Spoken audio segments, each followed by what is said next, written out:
Hey everyone, welcome back to another episode of Harlots and Hearses. It's me, your host, Grace Artis. This episode is going to be a fun one. It's about all things witchcraft, and I think I'm going to kind of start a little witchcraft series. So in this episode, I'm going to give a little bit of context behind witchcraft trials, how it came to be, give 2 trials, for example, and then I'm going to do another episode over the whole concept of demonology and witch hunting books. And then the third episode that I want to do is going to be another witchcraft trial. It's about Salem, but taking Salem in a different perspective than that's usually taken. So without further ado, I know that was a short intro. We are going to dive into it. So a lot of what I'm focusing on this episode and a lot of what I'm using to reference is coming from the historian Marian Gibson in the book Witchcraft, A History in 13 Trials. It's an amazing book. It's 300 pages, but you read it so fast. It's so beautifully and well written, and it perfectly encapsulates everything that I myself am looking to do as a historian. Shine a light and give these women their voice back and be a voice to the voiceless. At the very beginning, we have to first ask the question, well, what is a witch? And if we go back to the ancient Greeks and the ancient Romans, they believed that magic was neither inherently good or inherently bad. It was a blurred notion between the two. However, in Europe, this would very much change when a new theological science was established, aka it was called demonology, or the study of devils or demons. And with this, witchcraft got brought up. And these demonologists argued that witchcraft, it was not good magic gone bad. It was a life that was committed to evil and wickedness. There was no between shades of gray with demonology. Everything was black or in white. There was no in between. And because of this is kind of like a huge shakeup at the time where magic, like I said, was kind of viewed as something that just was. It wasn't inherently good and it wasn't inherently evil. Here with demonology, it's like, oh no, there is a good and there is an evil. And if you are with the side of evil, you're a witch and you deserve to be punished for it. Now, a lot of this is also in regards and why this all gets stirred up is because of the Protestant Reformation that was happening in Europe during this period. You're starting to see people start develop their own forms of belief and their own forms of religion and are separating from the standard that is the Catholic Church. And this is also where you have a lot of heretics coming in of if you're not a Catholic, you're a heretic, and heretics you burn. So thus, if you are something that is practicing something that is sinful and something that is blasphemous to God, which a lot of the time these men believe that that's what witchcraft was. It was the worshiping of Satan.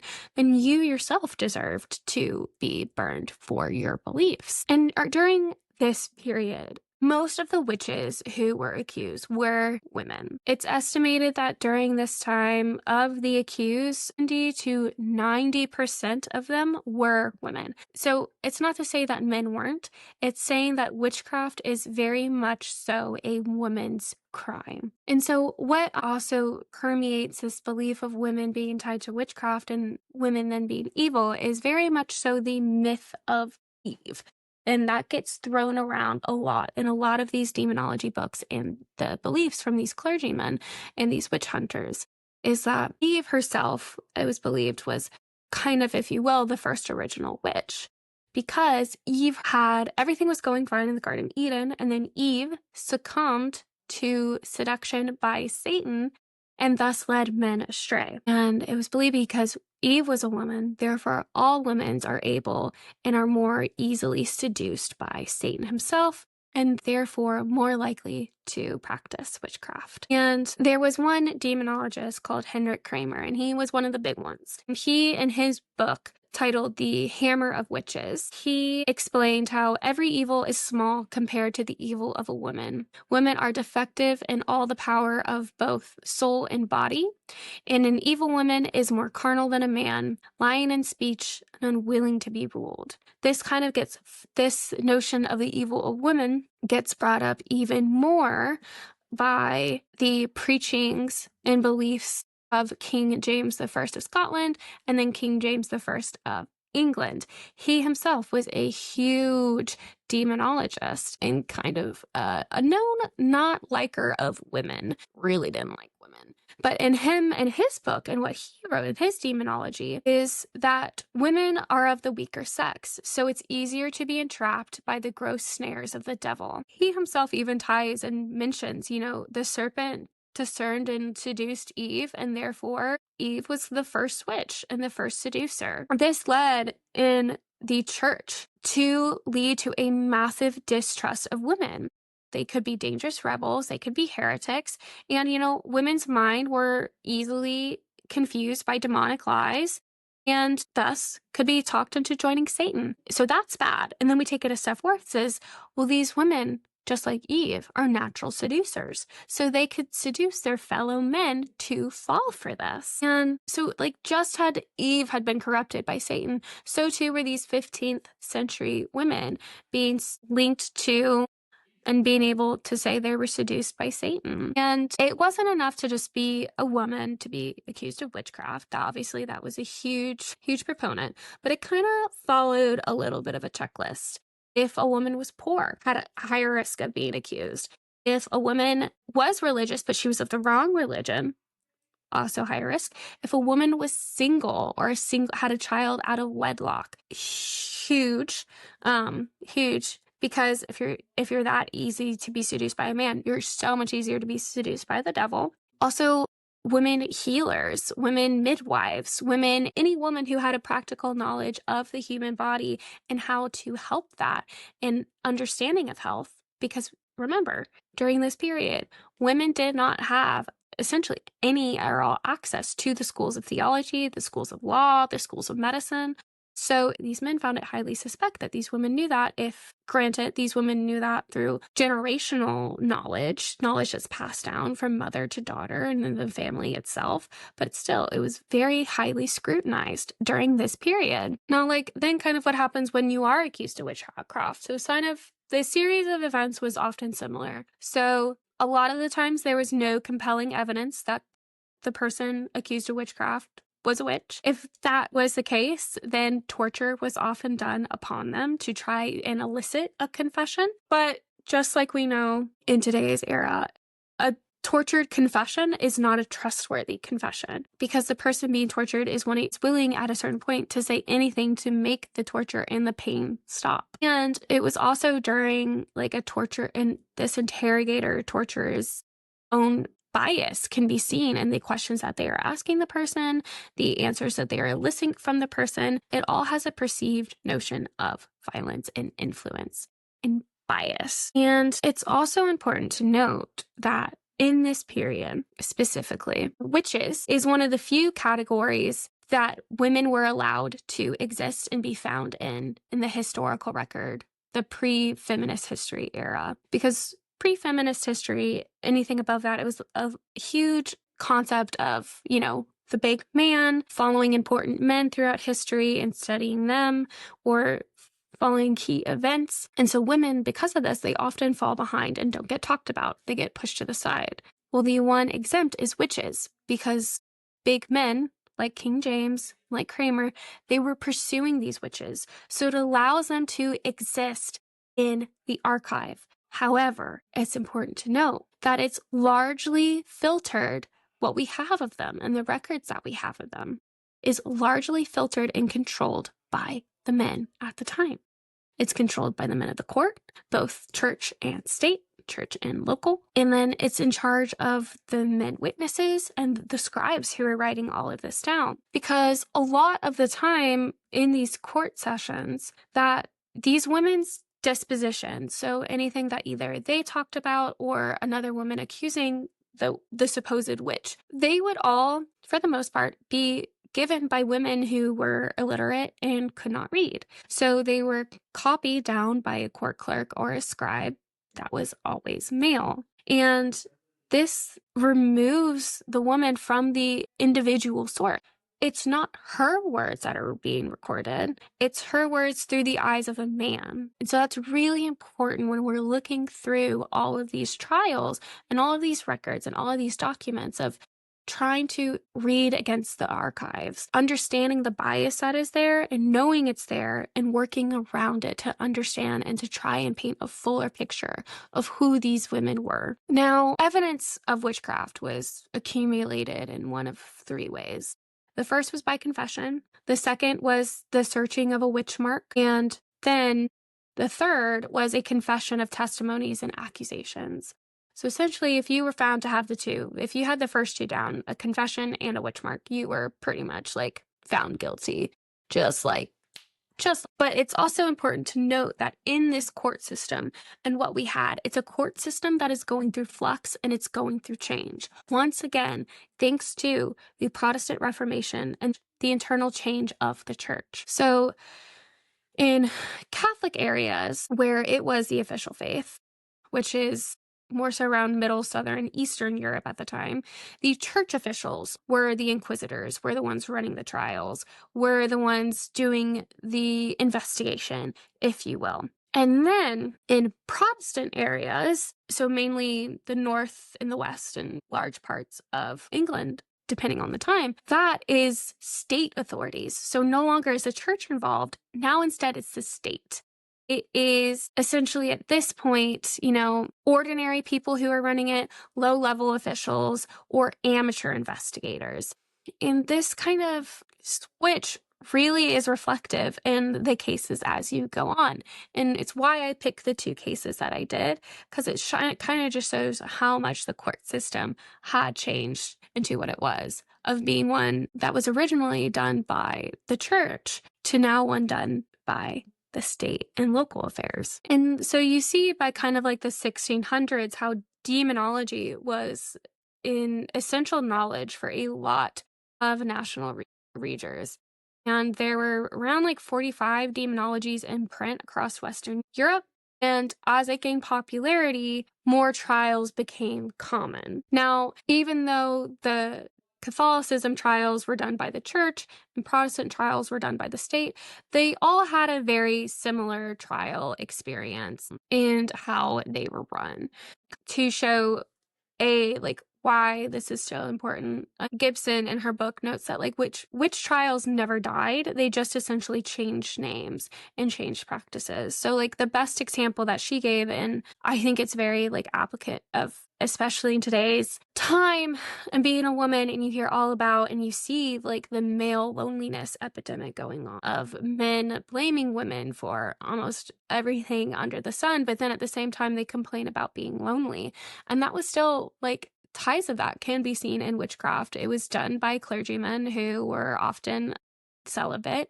They had no real interactions with women, but they were at the same time fascinated with women and the controlling and policing of those women. And so Gibson, she says, like the incel culture that has grown up in our digital age, some medieval churchmen sought ways to blame women for their sexuality while simultaneously expressing their own fascination with it. And she says how witches were often seen as unwomanly women.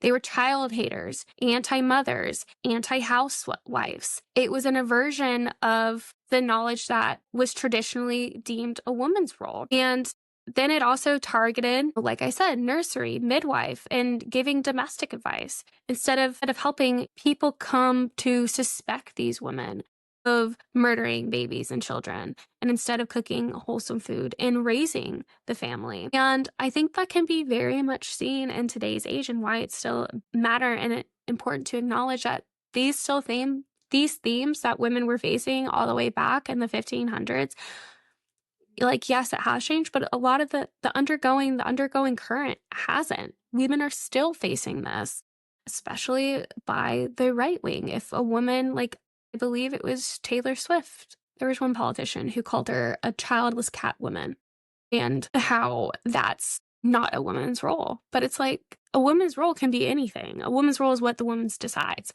not what a man decides for her. So with all that, I am going to get into the two trials to show kind of how witchcraft was handled in the colonies, and then how witchcraft was handled in England at this time, and kind of as we're starting to see a decline in demonology in the ruling. So the first trial is the trial of Joan Wright. And for her, we are going back to a place that I have covered, I think 2 or 3 times now, Jamestown. Good old Jamestown. What's actually not known, and I didn't know this until reading this book, is that Jamestown was actually home to one of the first trials of witchcraft.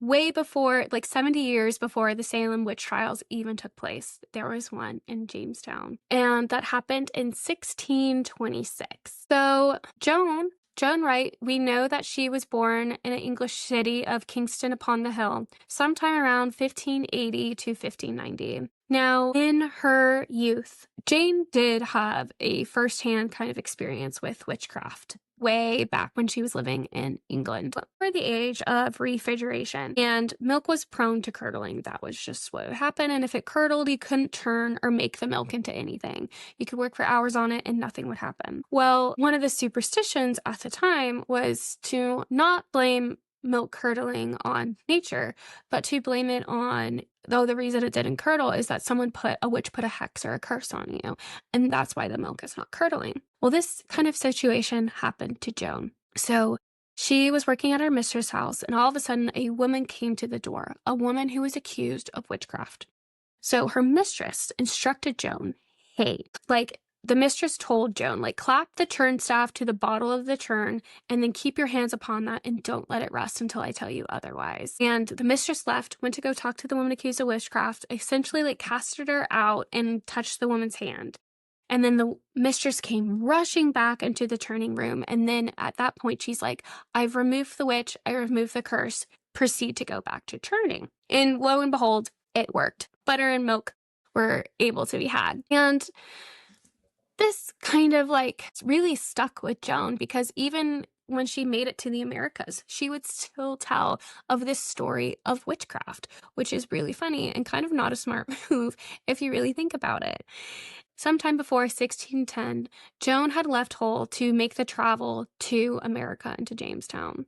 We don't really know much about how she got there, but it's very heavily believed that it was probably something having to do with indentured servitude. You have to remember, in the 1608-1610 period of Jamestown, when it's in its early phases, so there were not a lot of women, so women were heavily prized.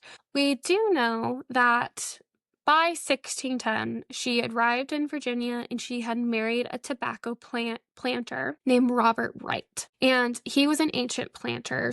Flashback to that episode, if you were an ancient planter in Jamestown, that just meant you were there since essentially the colony started. And so he was pretty well-to-do, pretty affluent. And we know that they prospered.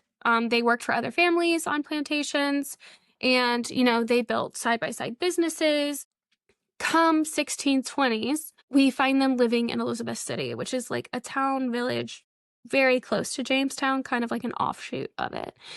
And if we remember, this is the period, the 1620s, when there was the massacre done by the Native American tribes at this period. And because of this massacre, it had totally wrecked Jamestown and the surrounding colonies. And then when the Virginia Company went bust in 1624, a more militant force took place. And this militant force was essentially creating a tighter grip on colonial life. So colonists now stockpiled weapons, they practiced military drills, movements were restricted, and there were religious changes as well. So now daily prayer was mandated, and there was now a stricter conformity to Protestantism during this time. And so now the colonists' private lives were no longer private, and the spotlight fell strictly and heavily on women, as several women were prosecuted for drunkenness, whoredom, and adultery. And Joan, because Joan at this time, she was also practicing a midwife, and she was a fortune teller. And keep in mind, she had told people that she had experienced witchcraft before in the past.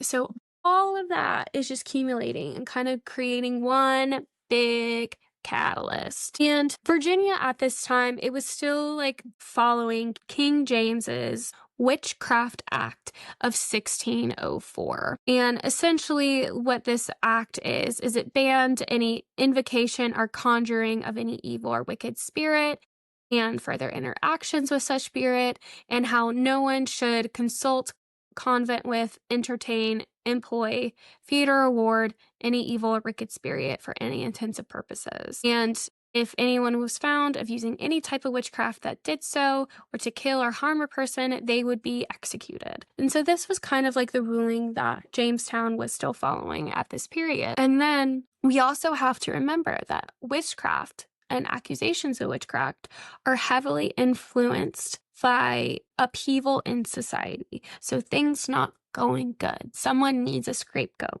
We have to remember. In Jamestown is the town of things not going like how they should. It's a town of when it's bad, it's really fucking bad. And this was kind of like the situation where Joan finds herself.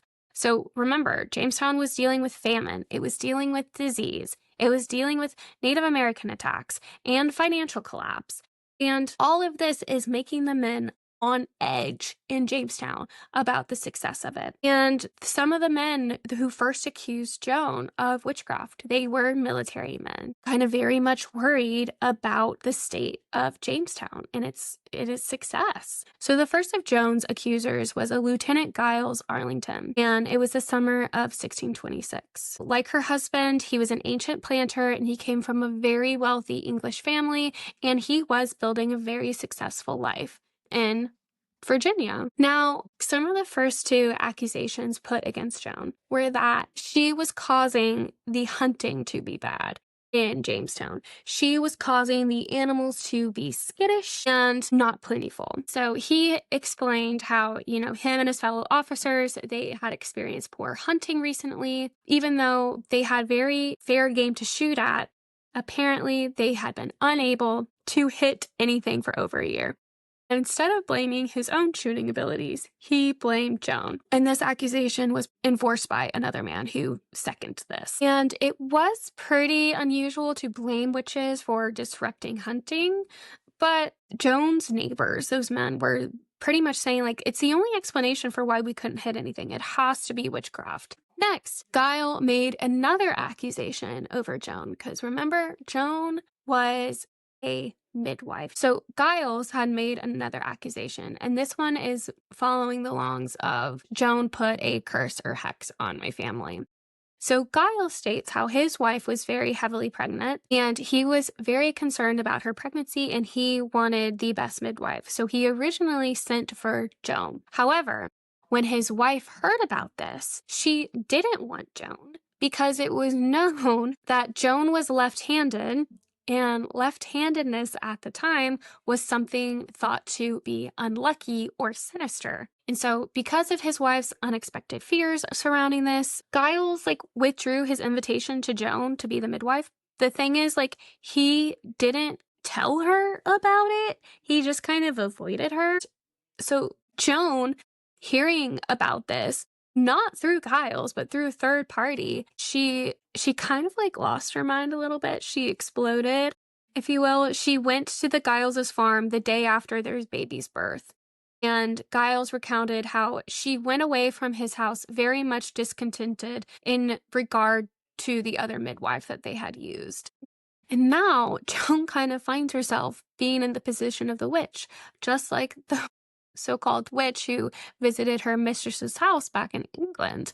She is the one who is now disgruntled at the doorstep, spewing curses and being upset. And Giles recounts that, Joan marched away so angrily, and his wife would fall ill with an abscess on her breast. She recovered, but then Giles himself fell sick, and then their baby got sick and died at just 4 months old. So because all this, and because Giles was like, well, Joan came to my house and she was upset, and she already has talked about witchcraft before in the past. She is a witch. She was the one who did this to me and my family. Additionally, Joan was known to tell fortunes. It's kind of something that she did on the side.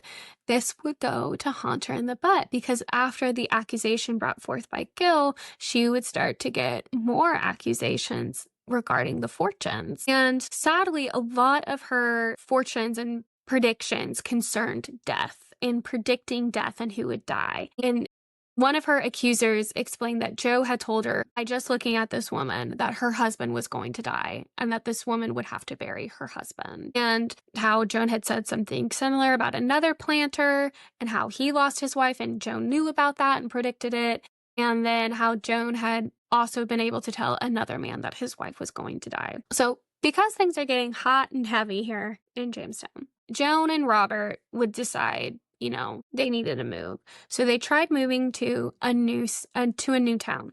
However, they were not welcome at all. One of their new neighbors gave evidence that, Joan had spoke unkindly to a farmer about how he had given a gift of chickens to this girl, and Joan kind of condemned him. She's like, why would you do that? That girl's gonna be dead soon enough anyways. You're just wasting the gift of chickens. And then the town had heard more about Joan and kind of how she had a slight temper, how she was a midwife, she practiced fortunes, and they wanted nothing to do to her. So essentially, they kicked them out of town. And so because she had just so many suspicions that, she possessed, magical skills for many years, and because of that, it led her to turn to witchcraft.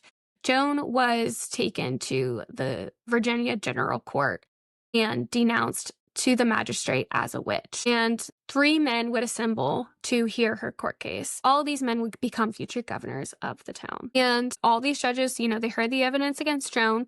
There was no jury during this period because, once again, we're in military rule. And these men decided, it seemed like a solid case. It was driven by genuine emotions, mainly fear, grief, and anger. And the accusers of this trial were very prominent figures in society. However, no churchmen ever intervened, and no work of demonology was ever put forth in this case, which I think is really interesting because it's not so much focusing on Satan and the demon aspect of it. It's how is Joan making the community feel? And so for the case with Joan and in Jamestown at this time, torture was not allowed in the law. And she was not expected to confess about any satanic visions that she had. She had no lawyer, but her husband was allowed to speak on her behalf, which is huge. And he said essentially that, he had been married to his wife for 16 years, but he knew nothing of the crime that she's being accused of. He's like, I've known my wife for a long time. She's not guilty of what you're saying. We don't have anything about what Joan herself said. There's nothing recorded. There's nothing written down about whether she took a plea of guilty or not guilty.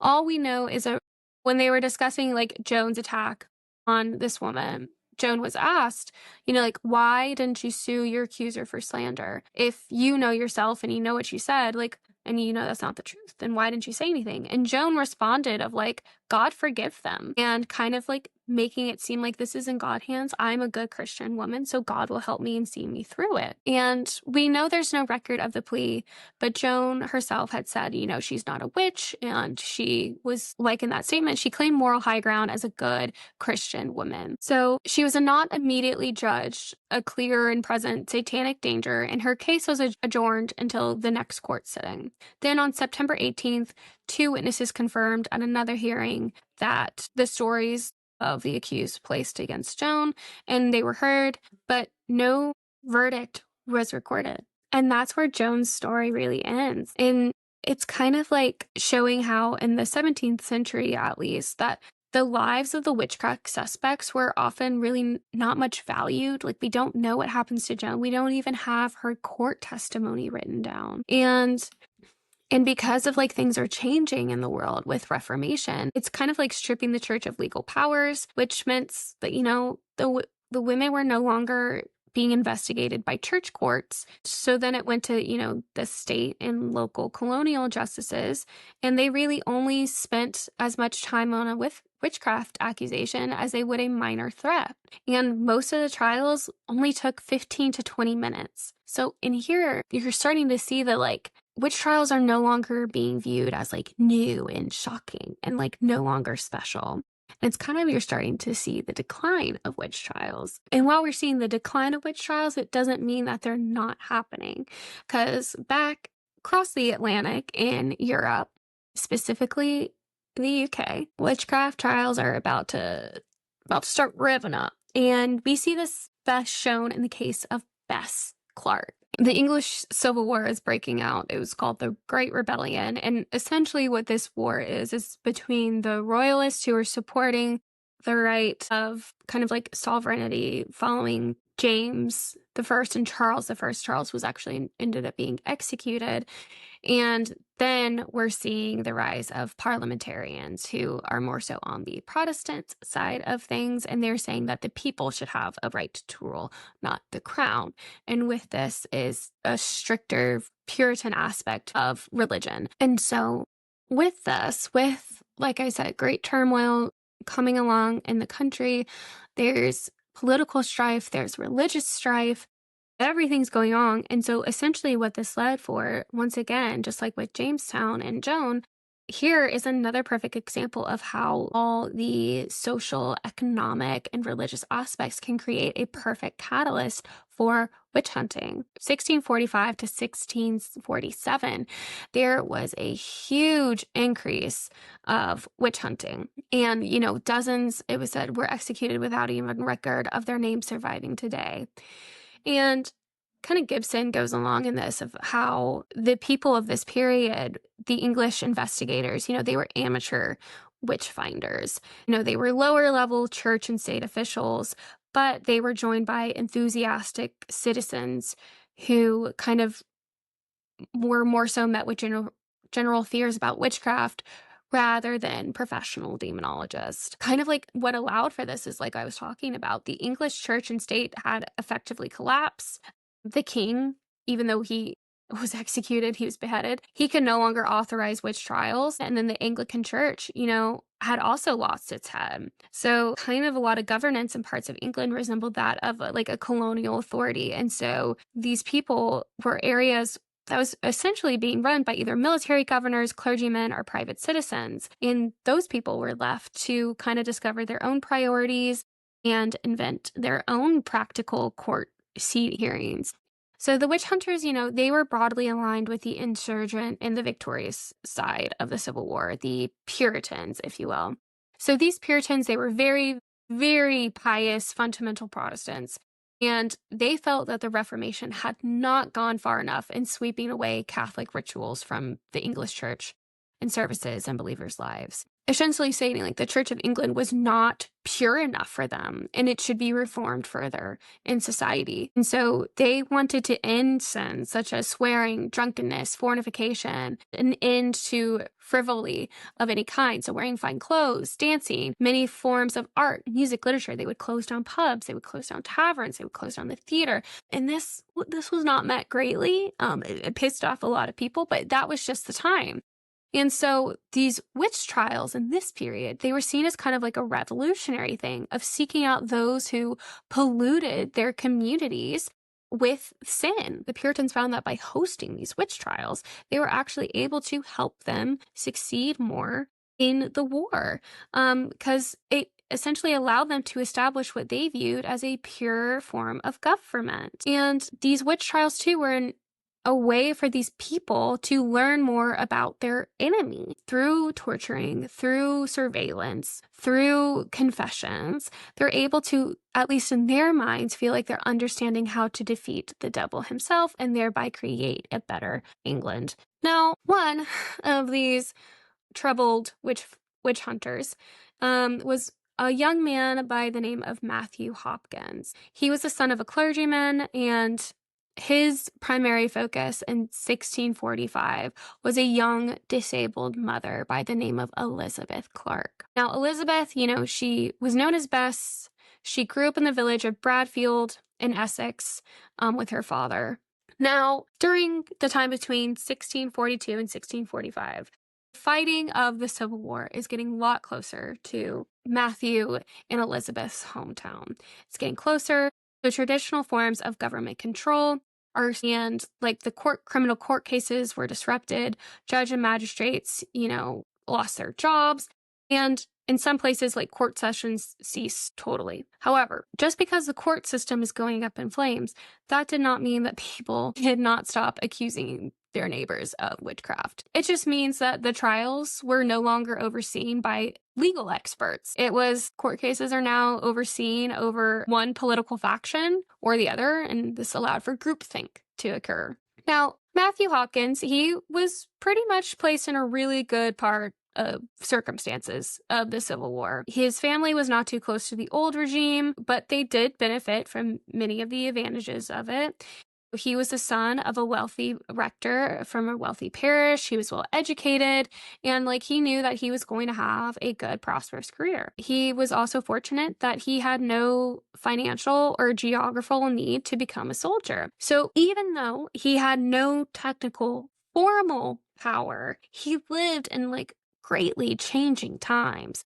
And so because of this, he was kind of able to walk, if you will, into a seat of power at his local community church and establishment. He kind of took the reins from his stepfather's local community church in Manningtree. And Matthew was very much convinced that in Manningtree, it was being overrun by witches. Matthew, he was not the only villager to suspect witchcraft in that area, but he was just the leading member of this group. The first accusation made against Elizabeth would come March 21st, 1645, when a tailor by the name of John Rivet, he went to go see the local magistrates, and he told them his story. And he said, his wife was having very violent fits. So John himself thought, this is not something of a natural order. Someone has cursed you. So John himself, he went to go visit a cunning woman, which was a diviner with magical knowledge.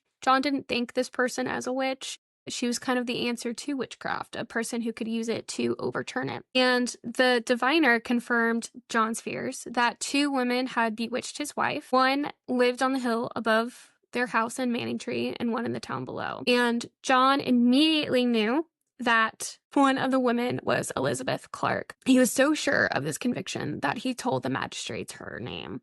And so a warrant was issued for her arrest, and Elizabeth was detained at her cottage, and she was marched to be questioned. Now, John goes even further in this, so not only accusing Elizabeth of witchcraft, but taking it one step further and saying that Elizabeth's mother and some other of Elizabeth's family were convicted of witchcraft. And so Elizabeth not only is a witch, but worse, she's the daughter of a witch. And so we got one accusation down. The next is kind of looking for the witch mark, if you will.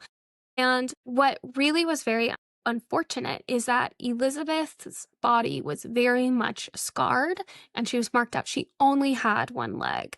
And it's known that one-legged women were very rare in this period. And due to Elizabeth's status, it was also that she probably didn't have enough to have a good prosthetic. Walking would have been really painful, and she would have limped really badly and walked with a cane/crutch. And this further hurts Elizabeth more because in society, disability at this time was kind of viewed as a deformity and often presented as God's punishment for sin. Now, because she's been arrested, all of her neighbors think, well, that's what she gets. She has the limp and only one leg because she's a witch and she's being punished for her sins. We know that her records, that she was a young woman of childbearing age, so most likely mid-30s. And Elizabeth, too, her third or fourth strike against her, if you will, is that she had an illegitimate daughter. Everything kind of was working against her. She had an illegitimate child. She came from a poor family, so she was living in poverty. Her mother was a witch, and her physical appearance. So everything was working against Elizabeth during this. And so 4 days after John had made his accusations against Elizabeth, Matthew Hopkins comes coming in, and he's adding to his own story too.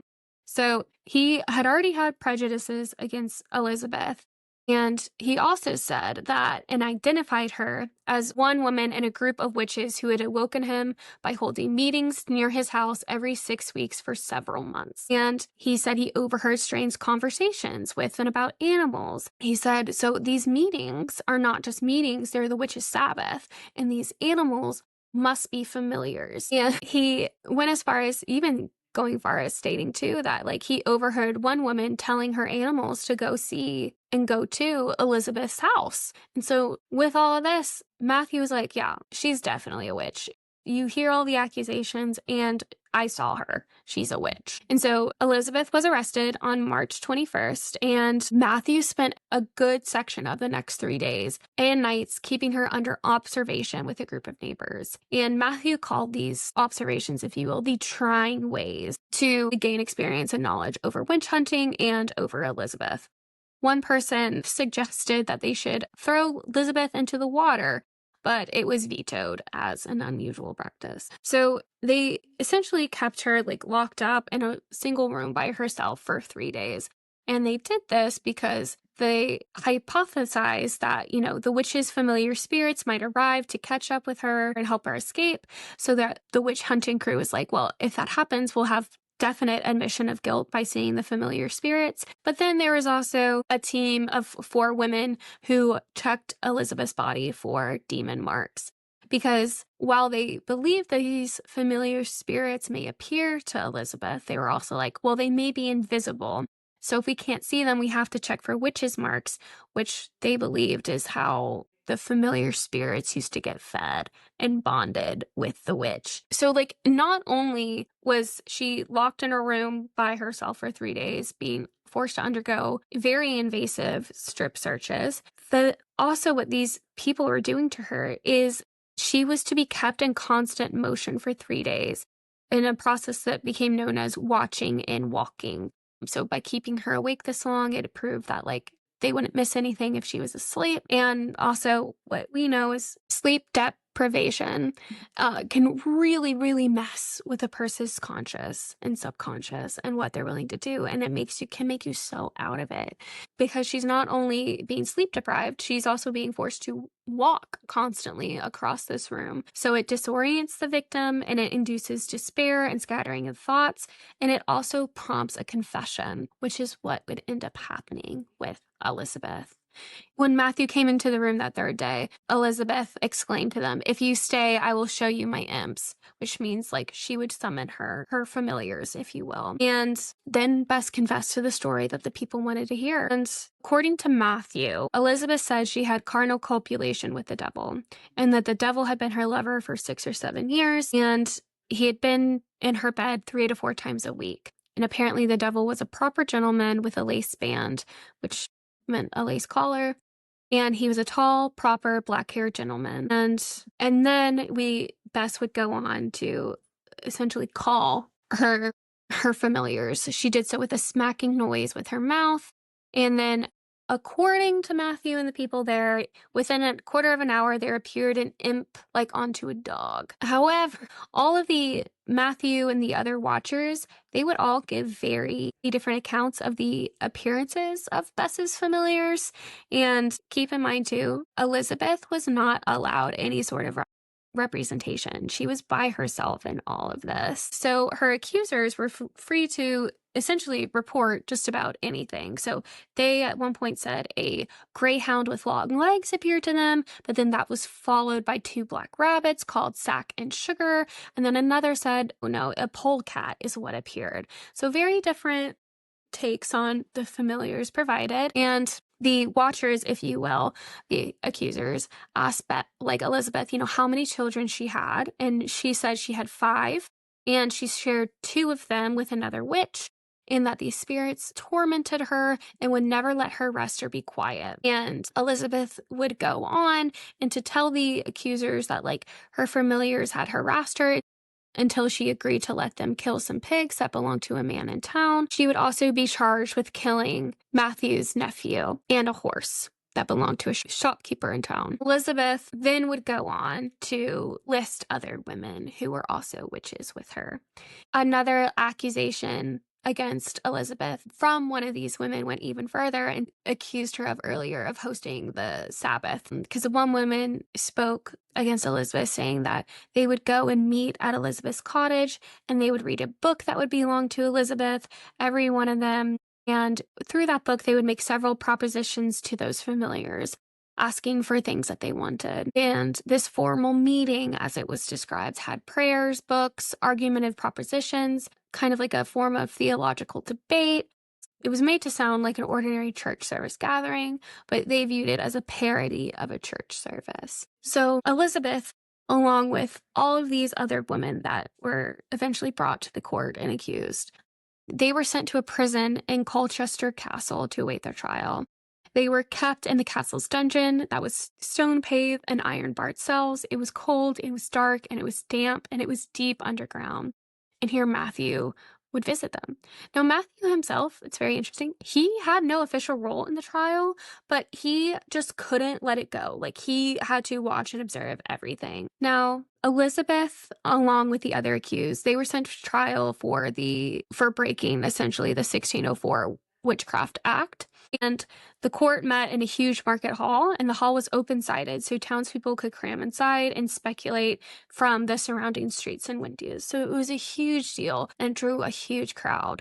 Now, the Earl of Warwick would preside as the chief judge. There would be 2 juries, a grand jury and a petty jury, totaling 36 men. What's really interesting, though, is the Earl of Warwick, Robert, he was not a qualified judge.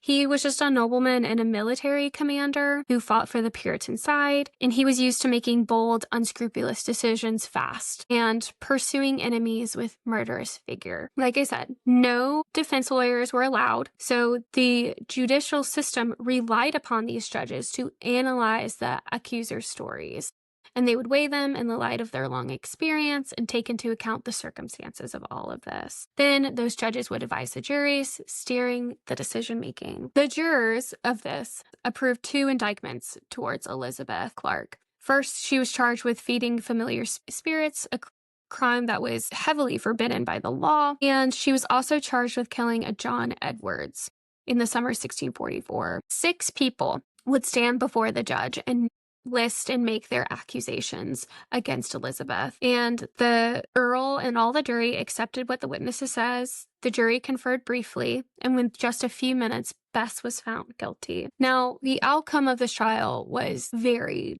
disastrous for the accused women and for the communities of Essex from which they came. 4 women died in jail before they came in trial, and at least 36 women had been imprisoned, which was very high compared to past and previous witch trials in this period. And according to Matthew, 29 of them were sentenced to death. So of the 36, 29 would be sentenced to death, but we also have to keep in mind that 4 had already died. So essentially all that's left were sentenced to death. Now, it would come July 18th, 1645, that most of these women would walk out of the town, past the church, through rows of shops to where the gallows stood. And one of the people in attendance of this and who was being walked and marched down was Elizabeth. The women had to be queued to be killed, and during the wait, one woman died of fear.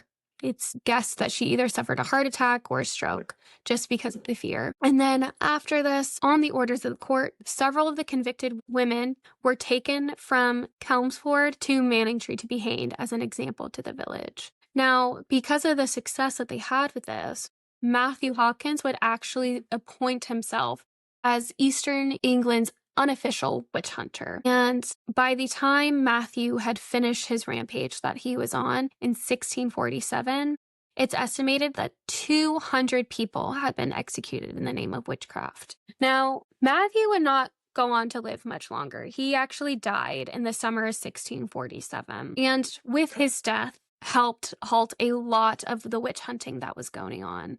And he actually, by 1647 as well, he started making many enemies, mainly from those claiming that he profited from his line of work because he would charge all of the towns to host him. And he would actually go on to, before he died, write his own book of demonology called The Discovery of Witches. It was not taken great by society. It looked needy and it looked arrogant, because in the whole book, Hopkins kind of put himself as the discoverer and a witch finder general and kind of was like, it was a thing of self-defense explaining what he did. Now, but because of this and because of his death and everything and kind of the backlash that they were facing, witch hunting was dealt a very severe blow. But even though it slackened, did not end, because Matthew's book was sold across Britain and the British colonies, still keeping that theme of demonology and witch hunting. It didn't end, it just slowed down. And with that, that is the story of witchcraft I am doing today.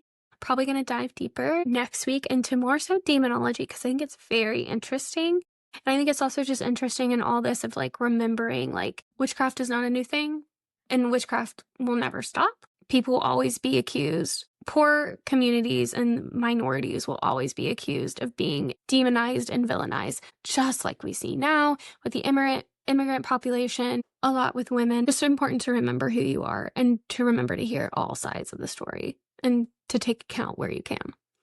All right. That is this week's episode. Thank you so much. I hope you guys all have a good holiday season. If you liked it, like, subscribe, rate it, leave a comment, leave a like. Love seeing them, and I hope you have a good one. Bye.